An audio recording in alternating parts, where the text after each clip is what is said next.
New York. Da da da da da da da da da da da da da. Start spreading the news. Hi, we're the Care Kids. Our parents are crazy. They want to take us on a year-long trip.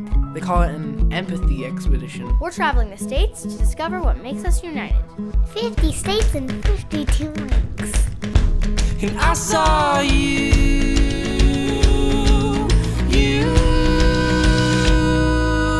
'cause I wanna be like the wind. I wanna run with you. Oh, we can be wolves, howling at the great white moon. I wanna be by your side when you light up the sky for the world to see. Run, run, run, run, run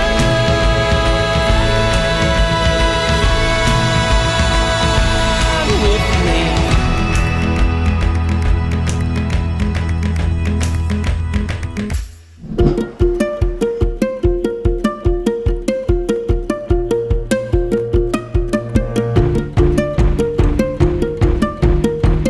When our kids thought of New York, they just thought of New York City.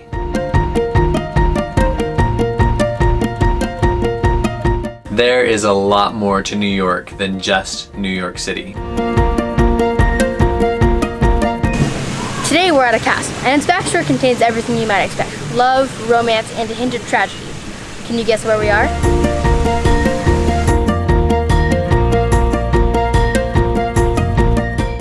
One of our favorite stops in New York was at Boalt Castle in the Thousand Islands area. Hart Island. Yep. Mills, what did you find? Step over here. I found a heart Why'd you find a heart? because this is Hart Island. So there's hearts everywhere. There's a hidden one right here.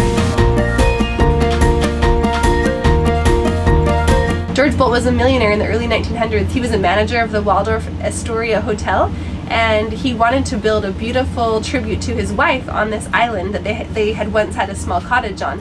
So he hired a crew of hundreds of people, and they started building this giant castle with these outbuildings for a yacht house and a children's play area. And He started building this 6-story castle. He wanted it to be a monument to their love. He was going to give it to her on Valentine's Day.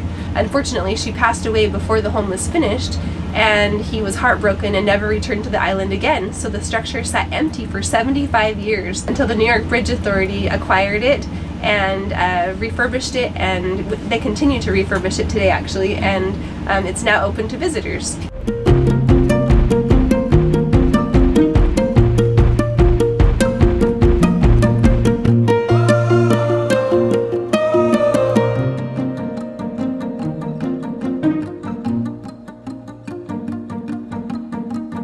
Now we're in Niagara Falls in a barrel with her cat, and both of them survived.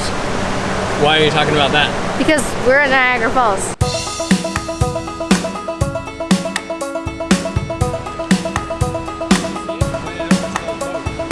We are gonna go on the Maid of the Mist, and we're gonna be going up right and close to the base of the waterfall. It's always the three of us who do the most interesting things, because last time it was the three of us who went up to the very top of the tower and walked around.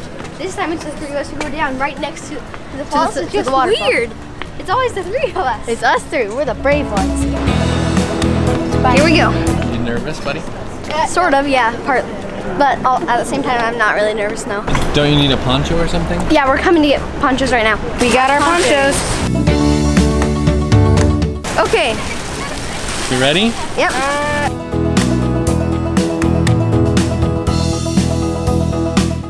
A school teacher named Andy something went over the falls in a wooden barrel in 263.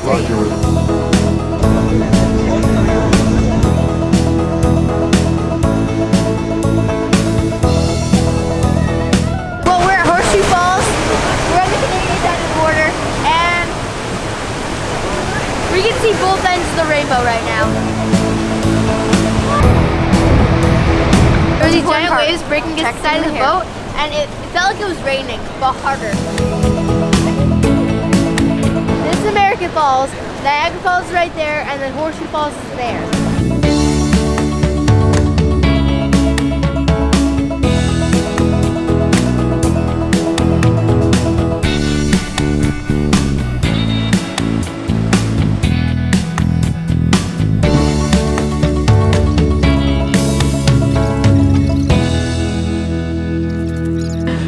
go through the Adirondack Mountains without making a stop in Lake Placid, New York. We actually had an opportunity to watch some of the people training for the Winter Olympics there as well.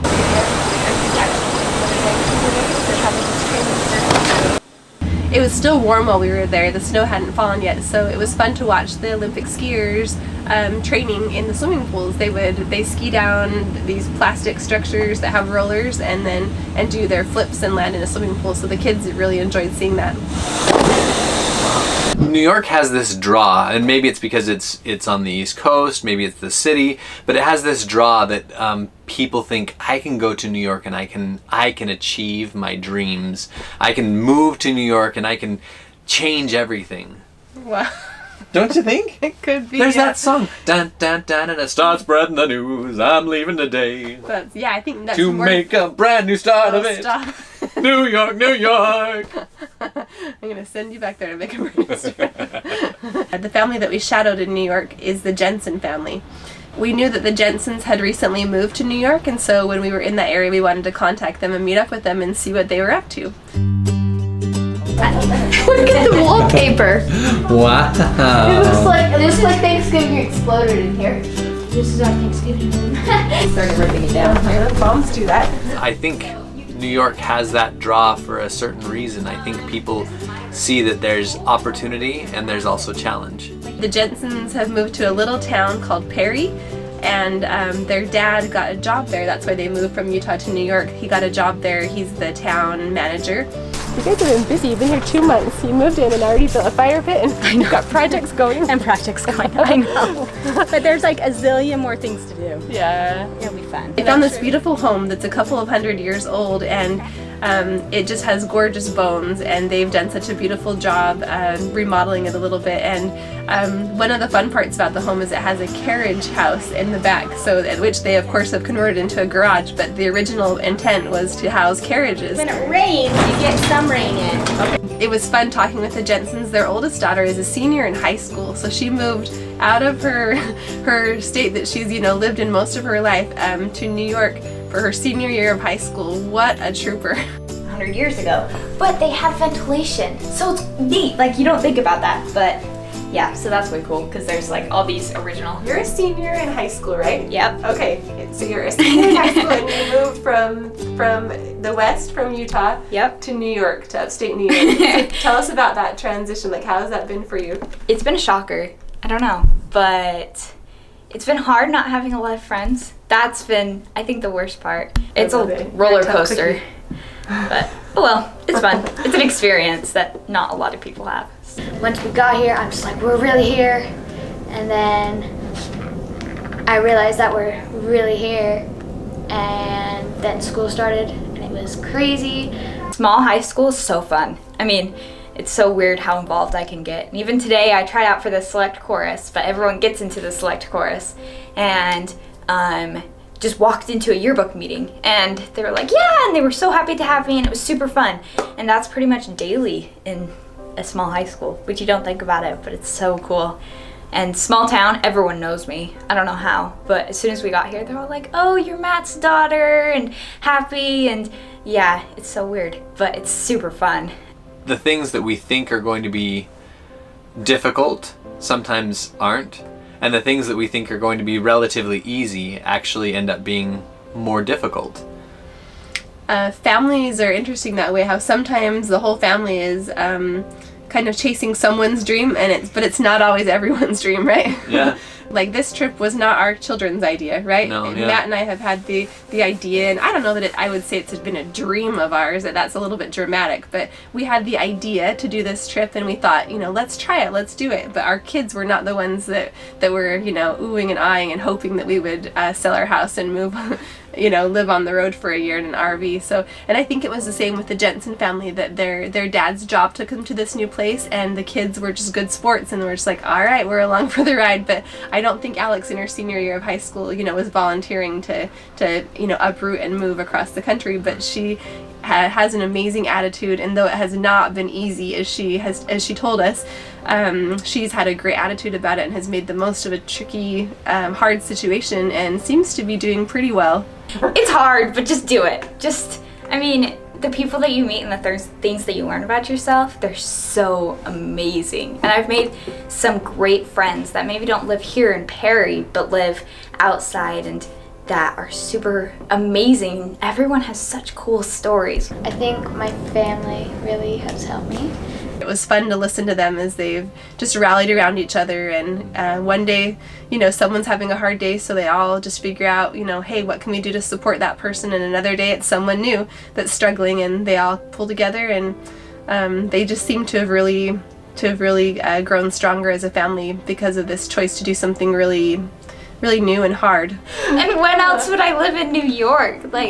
And it's funny because when I told all my friends I was moving to New York, they assumed New York City.